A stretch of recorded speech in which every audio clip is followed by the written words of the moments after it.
Super.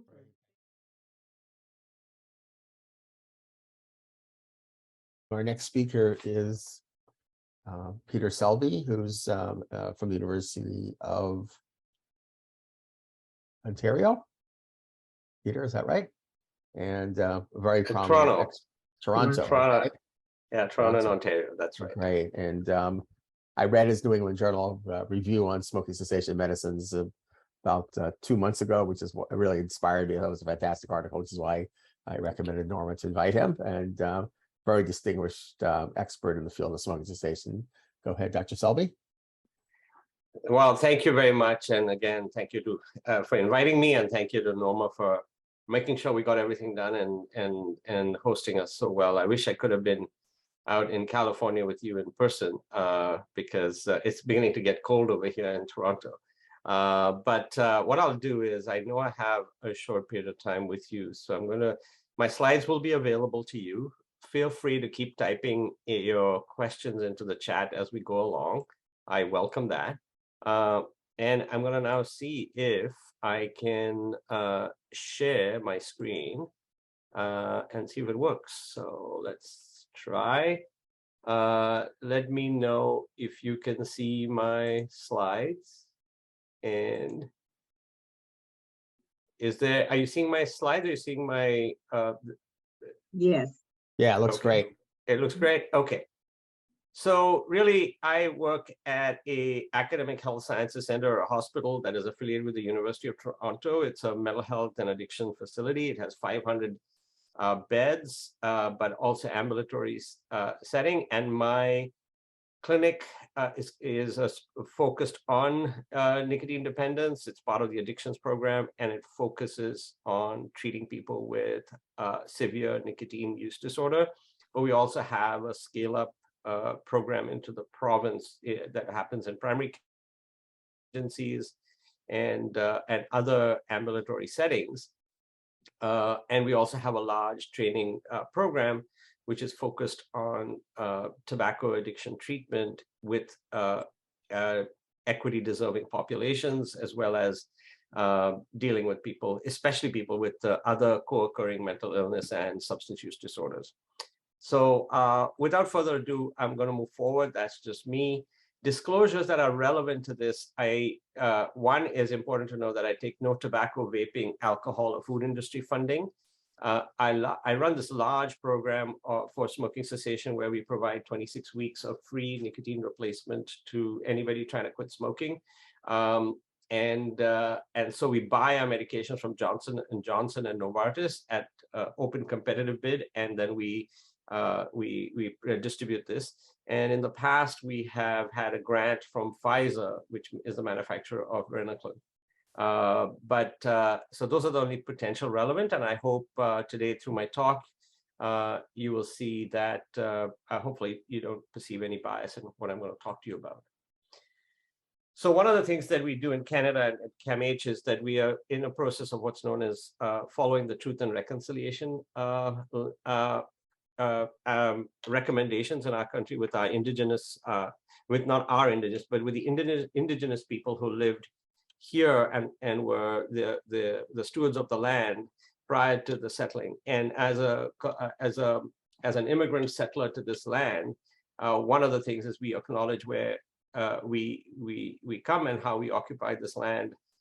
And so my hospital is situated on lands that have been occupied by First Nations for millennia. They are rich in civilizations with knowledge of medicine, architecture, technology, and extensive trade routes throughout the Americas. And where we were, it was part of the British Crown as the Councils of the Mississaugas of the New Credit. And where we are is now covered by a treaty, number 13, with the Mississaugas of Credit. And we have a large number of Indigenous individuals who continue to enrich our city, and I work with them. And as a commitment to reconciliation, we honor the land, programs, places that reflect and respect people's heritage. And we also embrace the healing traditions of their ancestors and weave them into our caring practices. So, for example, in our addictions program, that is if somebody so chooses, they can have an elder or traditional ceremony as part of their healing process. And we are in the process of improving and building new relationships in our First Nations, Inuit, Métis, and we share the land and protect it for future generations. And that is our commitment as we work through the reconciliation process. And tobacco is an extremely important thing for many of our Indigenous nations and communities. And so we work with them to restore traditional use of tobacco, which is not the same as commercial tobacco that we sell as cigarettes. And we have a toolkit that has been created for free that in keeping with traditional values and cultures that can be used by anyone when working with Indigenous people to be adapted with them. So thank you for that. And thank you for indulging me on that. But it's extremely part of the work that we do is in a process of reconciliation. And we use the same kinds of approaches to our people who are using substances and are also equity deserving in the way we treat them and help them recover. So what I'm going to talk about is three things. We're going to talk about how I've taken my training in addiction medicine and helping people with other substance use disorder and bringing that approach to the treatment of tobacco use disorder, which otherwise often comes from a public health approach, which is a very directive approach to people of how they should get better, and moving into a much more recovery-oriented approach to help people understand how they can actually quit smoking. And we're going to pay attention to those risk factors that help them get better and those that come in the way of them getting better. And of course, design a plan that can be integrated into their other substance use and mental health disorders. So what is the Milestone approach with tobacco cessation? It's no different. If you've treated other addictions, you know it takes a day at a time to get better. But with smoking, one of the things was, the typical way was you told people to quit, and then they would just have to quit. And then, you'd offer them some sort of group or 12 weeks of treatment, and you just waited for them to quit, as opposed to helping them achieve milestones along the way. And as you know, when somebody is trying to quit multiple things like other substances or dealing with other stressors, smoking often falls down to be the last thing that they want to address. And so helping them integrate that as part of their recovery process is critical, and breaking it down into milestones we find helps them sort of make it into doable, achievable chunks. And certainly this helps with the idea of self-efficacy, which is a key determinant in any health behavior change. So helping people succeed builds confidence. Building confidence helps them succeed more. And you'll see that how it plays out. Here's something that is always compelling to us, that why people is that if we've helped 2 smoking patients quit, we have saved 1 life from a tobacco-related illness. And I think that's a compelling reason as to why we in the behavioral health or substance use field need to pay attention to this, because most of our patients will die from their tobacco. Just so that you know, we do talk about measures of how we are measuring it, and we're talking about where people are at in quitting. And when we ask them, have they quit, is it for 7 days? Are you talking about never having taken a puff, or for a month or so? Or are you talking about not having smoked for 6 months or a year? But the good thing is that these measures are all correlated. So you measure that, have you been able to quit for 1 day? That predicts quitting for 7 days, that predicts 30 days, and that predicts 6 months. So I'm just going to go quickly. So what I thought was, when patients were coming in, I started treating people with opioid use disorder and pregnant women with opioid use disorder. And then in about 2000, started focusing much more on a bigger addiction, which is tobacco, because I could help all my pregnant, opioid using moms quit opiates, but I couldn't help them quit smoking, which was a big determinant of the outcome for them and their child.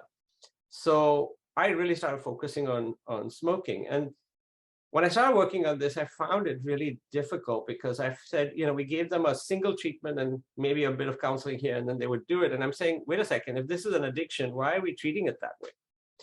So we broke it down, and over time, this has been starting to come into the way we work, is that if we can help people complete the various milestones from pre-cessation to that 1 day where they don't smoke, to a week without smoking, to a month without smoking, to a quarter without smoking, helping them get to these milestones may help them stay, becoming former smokers. And so if you can get people to go for that 100 days, and you're essentially reducing the risk of relapse down to 5%. And this is shown by multiple studies. And interestingly, this is both for tobacco and alcohol, that you'll see that most of the relapse occurs in the first week of trying to quit, but it tends to stabilize by about 100 days. And so if we can help people get to that 100 days and stay quit, that is the key. And so our program is designed to get people to that time, and understanding that not everybody is able to get to that 100 days all at once. So what comes in the way and what helps people get to this? So obviously, milestone 1 is the pre-cessation, where people are not ready, willing, or able to quit. And the evidence suggests, obviously, motivational interviewing does have evidence to do that. And shorter sessions are also better than brief advice. So, less than 20 minutes. So again, this is something that can be scaled to busy clinicians who are not experts and with training, and they can do that. And of course, longer sessions can be beneficial, but sometimes you get, the laws of diminishing return in there, because so efficient motivation interviewing can go a long way in helping people do that. And most people in substance use treatment are familiar and know and have skills in motivation interviewing. So what you've learned, applied to this.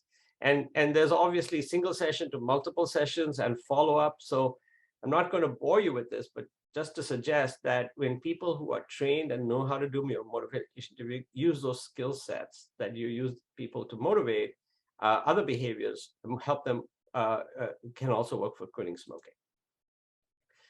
So one of the things that we found with many people coming to quit smoking, they often come as a success fail kind of mindset. This idea, either I'm quitting or I haven't quit, or I'm smoking. And what we've got them to think about is quitting as a process, not an event. And start introducing the milestones one step at a time. What is the first milestone? And understand that people achieve these milestones at different rates. We have people who are not even willing, can't go a few hours without smoking. So for them, we are starting to help them just stretch that time till they meet that first milestone, which is 24 hours without a single cigarette. And doing that voluntarily counts as a quit attempt. And we have, and it's been shown actually, the greater number of people who make a quit attempt overall at a population level, you get actually lower prevalence. And so that comes out of work actually out of California that suggests that if you get more and more people to make quit attempts, you actually land up reducing that. But while people are ambivalent, we are always paying attention to the biological and social determinants of health that are making that person desire smoking, interfering with their ability to smoke, giving them reasons to continue, and giving them this dependence on it where they feel a need to smoke. So this comes from motivation interviewing. And we are working in these 4 domains to get them to shift that ambivalence and move towards where they desire to quit, they increase their ability to quit, they have more reasons to quit, and they need to quit, and they realize that. So that's that first pre-cessation work to get them to that quit date. You can also use pharmacotherapy, and pre-quit pharmacotherapy does interfere, for example, with the satisfaction of smoking, and it can be started up to a month before. And behaviorally, you'll see a reduction in the number of cigarettes smoked per day. And so you can see that using nicotine replacement prior to the quit attempt, and of course, this might be off-label in your country, but it's kind of silent here in Canada, we can use it. And what that does is it does show that it might make a small difference, but it doesn't actually hinder, abstinence. And so we will give people the choice. There's no difference in whether you started before or after, but clinically, I can tell you many patients find this reduced to quit a lot easier on their ability to quit. So we use both. If they're ready to set a final quit date and have no more cigarettes and commit to not take a single puff, absolutely. But for most patients, it means doing gradual reduction to quit. clearly we find that the patch, this passive exposure to nicotine, makes it a lot better than giving them as needed nicotine with a gum or lozenge. But that again, in the science, is not backing up one better than the other. So we typically give it 2 weeks prior to quit date with obviously varenicline, which is the oral form of medication, which is a partial agonist. So if you're familiar with OAT, you have methadone, which is the full agonist, and we have buprenorphine, which is the partial agonist. Varenicline is your partial agonist for nicotine. So, and it's oral, you can take it by mouth. So it's a pretty easy way to take it. But 4 weeks before the quit date increases 12 weeks of abstinence. So compared to placebo. So people can take these medications prior to their quit date. And again, there's some evidence that even bupropion, which is also used for smoking cessation, can also do that. So although we do know that setting a quit date is good for people, but you have to help them get to that. So there are these medications, as we talked about, these various formats of nicotine replacement. It's the long-acting nicotine replacement, which is the patches, but then there are short-acting, which are the gum, the inhalator, the lozenge. And in Canada, we have this thing called the mouth spray, but in the US, you have something called the nasal spray. And then, of course, these medications, which are varenicline and bupropion. We talked about gradual and abrupt. Either option, you have the ability to help people choose. Of course, abrupt cessation does slightly better, but for sometimes people feel that they can't do it all abruptly, and so we talk about gradual quitting as opposed to abrupt. But you have to let them know that abrupt is more effective if you want to go for a long-term cessation.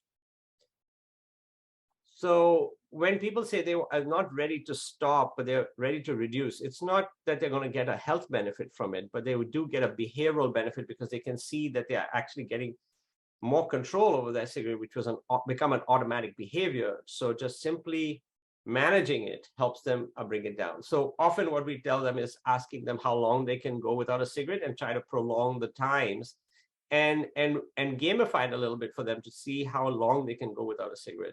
So, and monitor every cigarette, because that allows them to then really decide which cigarettes they need to have and which ones they can let go. Ask them to try a trial quit date where they try to go 24 hours and see what works, what adjustments need to be made.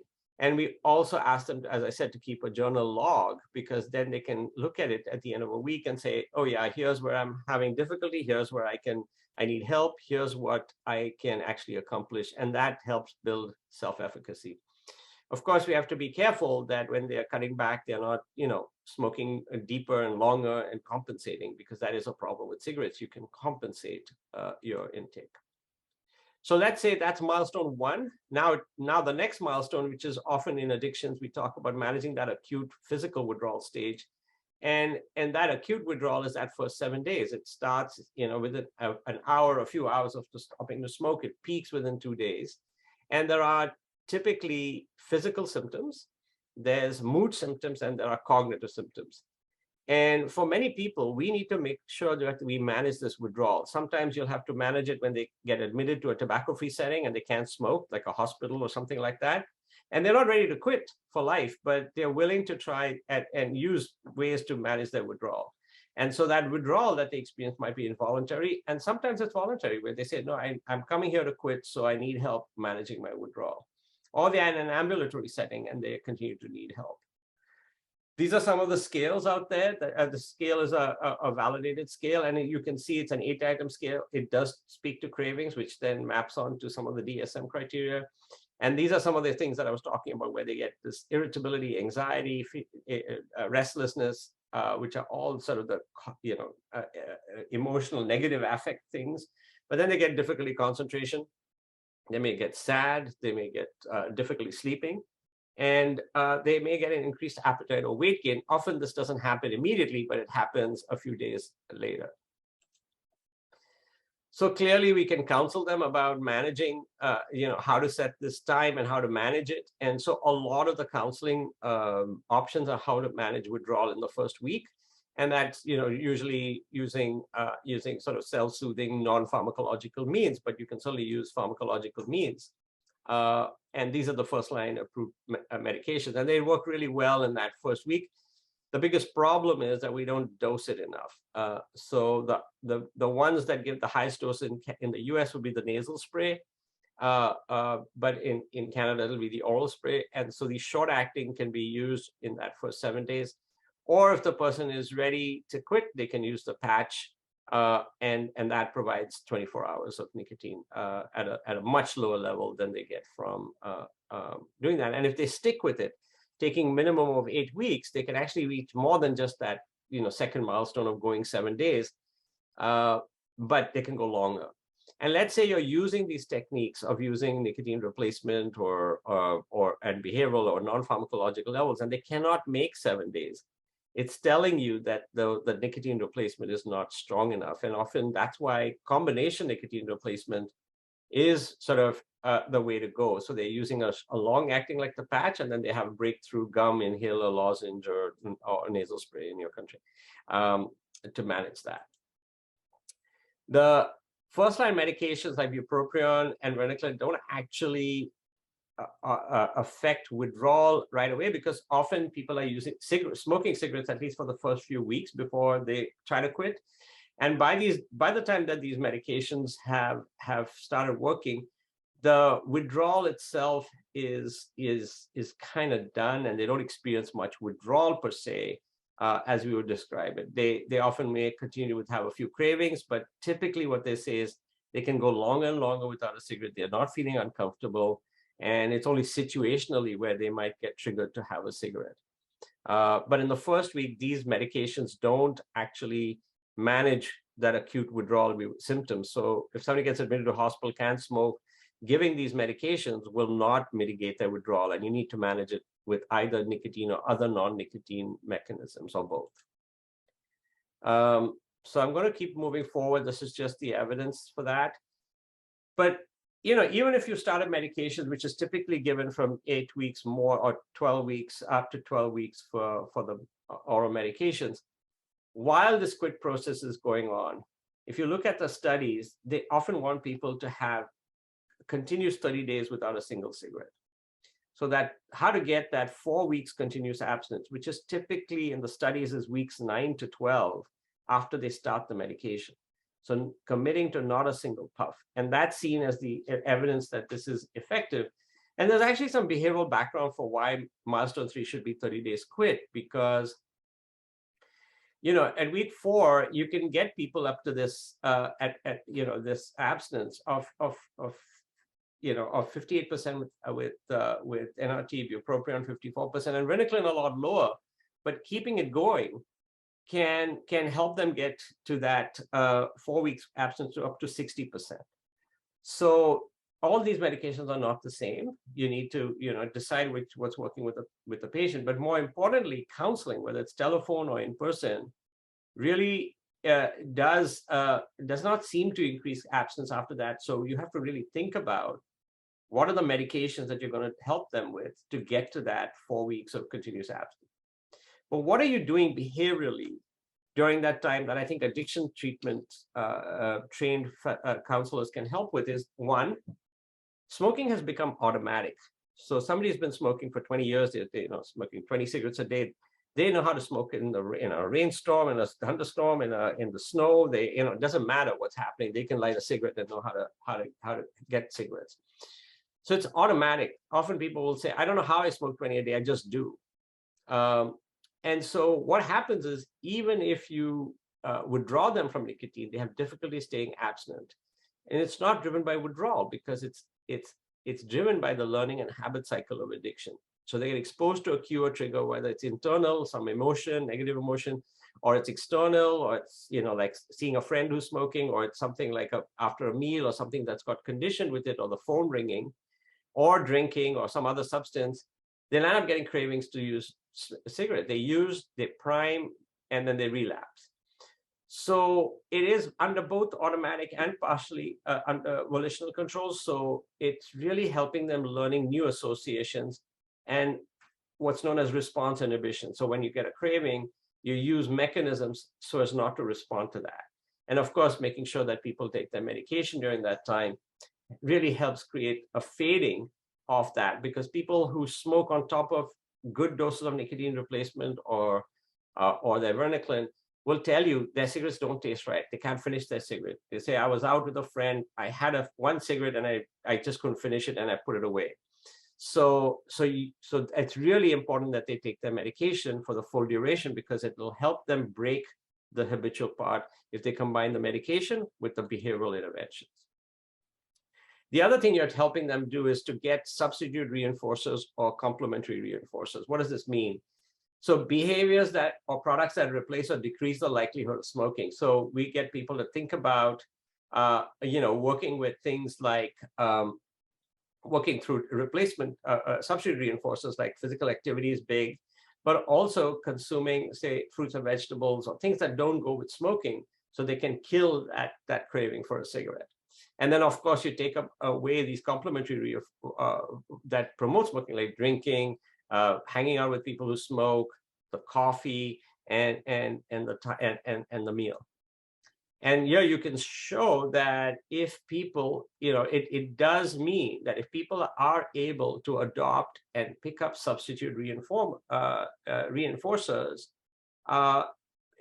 people who are able to abstain have adopted many more and have changed than those who could, are unable to do that. So it's actually they're switching, they're taking away from these things that promoted smoking to much more healthy options. And that addiction treatment providers know how to help people do that, because that's how you treat all addictions. So this is nothing new to you.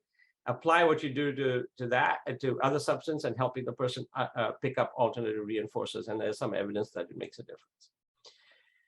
We also know that with people who are with depression symptoms, there's a good meta-analysis that suggests that quitting smoking improves your mood as much as adding an antidepressant does. So if people are depressed and say they don't want to quit smoking, we say, hey, wait a second, when you quit smoking, you might see an improvement in your depression, and your scores will actually drop, especially if you quit completely. And these are some of the techniques of delay, deep breaths, drink, and distract as a way to manage those habitual smokes. So let's say the person has made it out a month. They're really saying, yeah, you know what, I'm feeling more and more confident that now, I can have a meal and I'm not feeling triggered to smoke, or I can have a coffee and I don't feel like I need a cigarette. They've essentially met that 4 weeks continuous abstinence. But then even the habit is not driving it. There are other triggers that can be quite overwhelming and create that relapse. And so the next part of that is to really consolidate the change in behavior and meeting that. And really the challenge that I have patients here think about is that, okay, you've beaten the acute withdrawal, you've kept the motivation to keep going, you've got a month under your belt. Now what's ahead? And typically it's the people, places, things, and stress that are going to make people relapse at this point. So really it's working on a relapse prevention program to understand that it takes 100 days to break a habit, not only cognitively, and affectively, like from a feeling part, and also from the automatic habit part.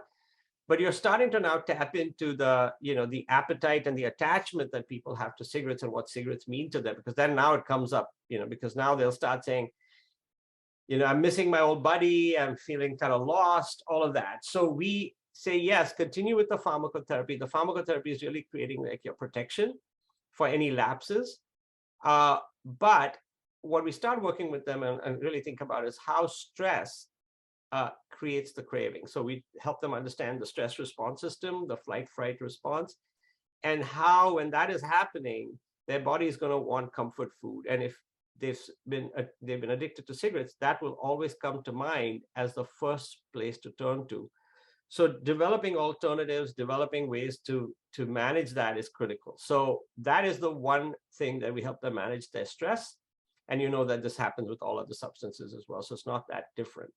The other one is overconfidence. It's just one. So So committing to not a single puff is another behavior that we're trying to help them commit to, because as you know, those receptors go to sleep in the brain, but they don't disappear completely. So they could get primed. And interestingly enough, when people relapse to smoking, the time taken to go back to the amount that they smoked before is very short. It can happen within weeks. So there seems to be a memory for the tolerance that they had for cigarettes. And so even that just one becomes an indication to receive help sooner rather than later.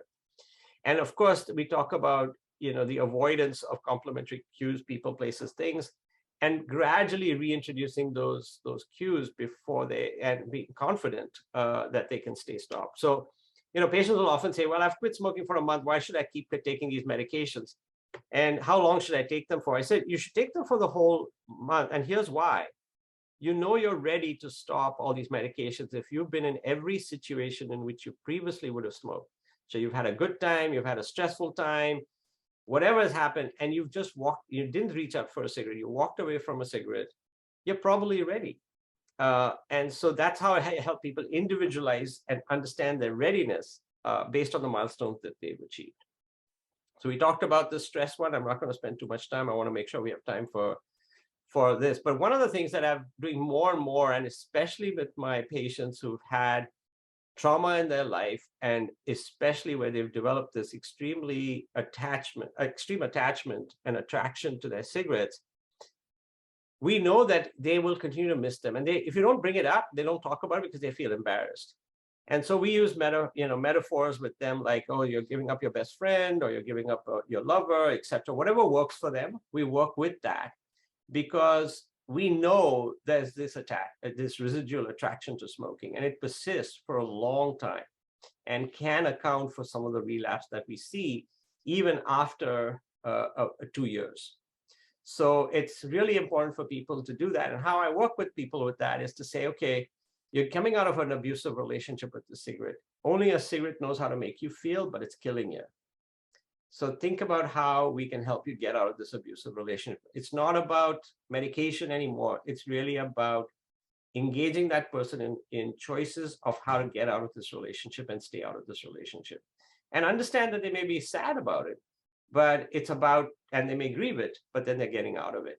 And you can't imagine the number of patients who have come up and said, no one has ever talked to me about it in this way, and it really makes sense. And now I understand how I have to get rid of cigarettes from my life and not let it control me. So we talk about breaking up is hard to do, and it's this, but we also explore their values and say, okay, so how does this fit with what you're trying to achieve in your own life? Now, we know there are other behaviors. Most people who use tobacco also have other behaviors that make it hard. And this basically says, obviously, concurrence of alcohol, cannabis, physical inactivity, and a poor diet all make it that much harder to quit. And so part of recovery involves not just quitting smoking, but adopting a health and reducing or stopping alcohol, but involving more expenditure of energy through physical movement, and acute bouts of physical activity are known to help reduce cravings, but also eating healthy and eating foods that don't necessarily go along with cigarettes. So I'm now just going to go into the relapse prevention of making it beyond 6 months, because if people have made it out to 6 months, there's only a 5 to 10% chance that they'll go back. And every 6 months or every year after that, it's about 5 to 10% will relapse.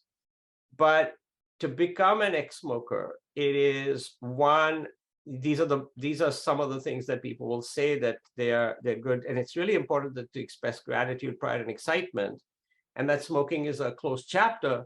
But most importantly, what they're saying is that, they have developing a new identity. This is critical. This has been some work of Robert West that says they've got to create new identities that create a conflict where smoking doesn't fit. So they have to redefine themselves. And this helps them do that. So for example, a simple one is, if, let's say, during their quitting smoking process, they became a runner or a jogger, then jogging doesn't usually go with smoking. So, or they're paying attention to their health, or they're being a father, or whatever it is, that doesn't go with smoking. So that can kind of be an internal identity shift that helps them prevent relapse, late relapses. So that's the other one we talk about, is developing this new identity as a non-smoker. We really talk about preventing relapse with stress because the late relapses that happen, happen because of stress, both good and bad, and when the opportunity presents itself. So really we talk about, problem-focused coping with stressful situations, emotion-focused coping, and abstainers tend to be more problem-focused and emotion-focused, but you do need to look at the individual who you're working with. And there are gender differences in who uses which. So you just need to ask the patient, like, how, when they are feeling emotion, how do they get comfort? Is it more through physical senses, thinking it through, problem solving, and work with how they cope and enhance their coping skills in that situation. Medication studies, I don't know about that. You can get some benefit from them, but there's mixed data about whether long-term medication will prevent relapse. There may be, if people have taken varenicline for 12 weeks, then giving them another 12 weeks if they've quit will make a difference. But just giving people 26 weeks, regardless of where they've quit, probably makes no sense. I'm just going to go quickly through this because we also use other medications to treat some of the other conditions that make it hard to quit. So if somebody's got untreated depression, we make sure that depression is treated with CBT or medication. We don't give people hydrocortisone for stress disorder, but you got to make sure people aren't using steroids and things like that, especially depending on which population you work with. I work with some tobacco users who tend to be rowers, and many of them will use steroids. So you've got to be careful with them as well. So one of the key tips, as you know, with relapse prevention is managing stress, managing situations, people, places, and things. Most important is commit to not a puff, and then seek treatment as soon as possible if they are lapsing, and not to feel ashamed that they failed. The way we look at it is tell them, look, the faster you come back, the faster you can get back on the horse, and that's what this is about. So we make it open that they can come back as soon as they have this. I just wanted to give you that the prognosis in this one study, looking at it, basically the study shows that depending on how long people have been quit, will they be abstinence at less than 2 years or more than 2 years? And so as the longer they've been quit at baseline, you can see that percentage staying abstinent keeps going up. So basically, basically, if you've been quit for 2 years or less, a third will have relapsed. And you keep going out, it goes up to 83%, and 90% will stay abstinent if they haven't smoked at all. But what is very interesting is these late relapsers will relapse, but they get back on track quickly and are able to maintain the abstinence. So that's why I say you have to have a place for them to come back to.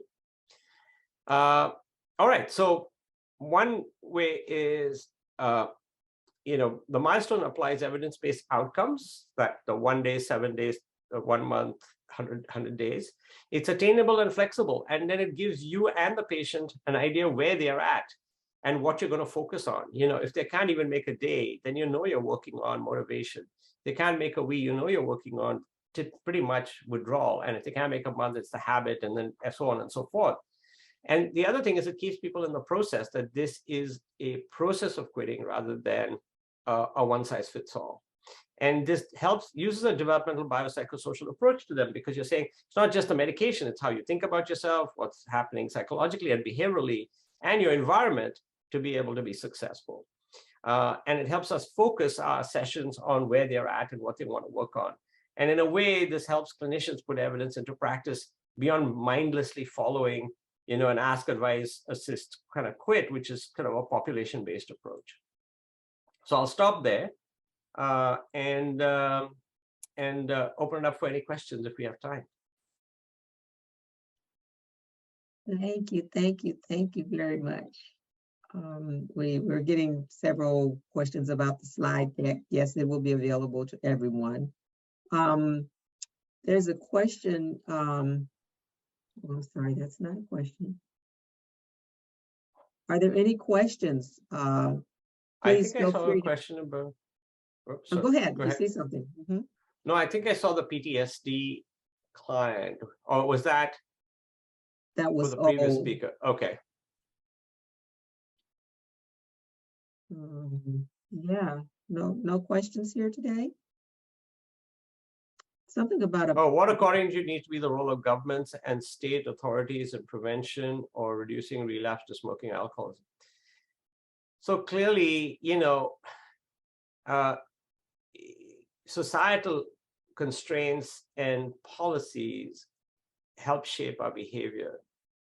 So what governments and states can do at a population level is obviously reducing the availability of harmful substances, regulating what is available, making a differential availability of safer substances versus harmful substances. And secondly is investing mitigation strategies for those who don't respond to those policy options. So let's say you make, cigarettes really expensive, but now for poor people, some of them will quit, but those who can't quit will end up compensating and using their money that they would use for food for cigarettes.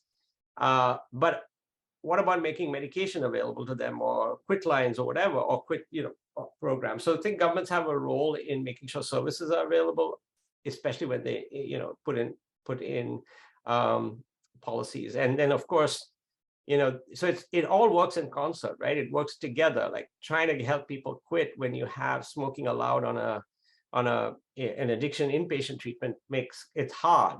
Or if you have staff that are smoking at the same time as with the clients, those kinds of things are problematic. So clearly governments can make sure that accreditation and those kinds of things, or accrediting bodies can make sure that policies, big P policies, small p policies, all affect what we consume, where we consume, and how often we consume, and what potency we consume, and therefore what harm we get or what benefit we get.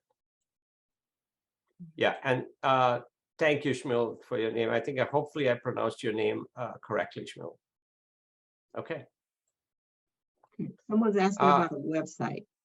Yeah, so my website is called nicotinedependenceclinic.com. At CAMH, you'll see the whole range of how we put this together, our program, as well as there's a lot of free self-study programs there. And you can, if you're interested, you can even apply to join our listserv as well, and get that. And I don't know if you have for time, but the weight gain question is extremely important. So weight gain is, so most people coming to quit smoking right now already tend to be overweight, and it is a barrier because there's a perceived benefit from smoking because it kills appetite. And so we talk about first of all, where does their weight and come into the picture, and clearly we work with them on how to that help educate them that when you quit any substance, your body will now crave sugar, and sugar is something that will mitigate acute withdrawal partially for all substances. And they're looking for that stimulation from sugar. So we help them understand that and help them create sugar-free options for that piece. But also, nicotine is an anorexin, so there is an increase in appetite, and as well as, so we help them understand that and figure out how to compensate with more physical activity and better diet. Now, having said that, in women specifically, combining nicotine replacement with naltrexone can mitigate weight gain. All the medications used for quitting smoking, when people are on it, especially bupropion, the weight gain is the least. So certainly that is a possibility. And the other medications that are there is fluoxetine has shown. There's been a like a review looking at these various medications, and that can help with weight gain. But more and more, the field of overweight and obesity is looking at a group of medications called GLP-1 receptor agonists.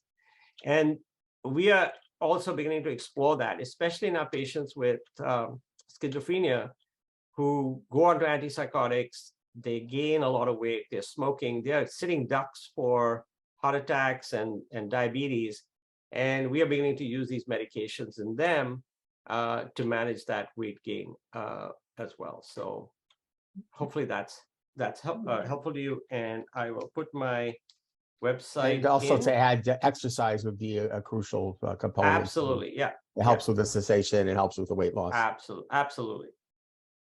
But one of the things we do find, and actually we've introduced an exercise program in our smoking cessation clinic, but because we are working with the people with a lot of issues, we actually have had to make it into a movement to be inclusive. So because some people come on scooters or wheelchairs or are unable to move. So we start with where they are, and it might be chair yoga, it may be as simple as that to get people going. And so we make sure that they're, that we get them moving and use that as a way to motivate movement when they leave the clinic.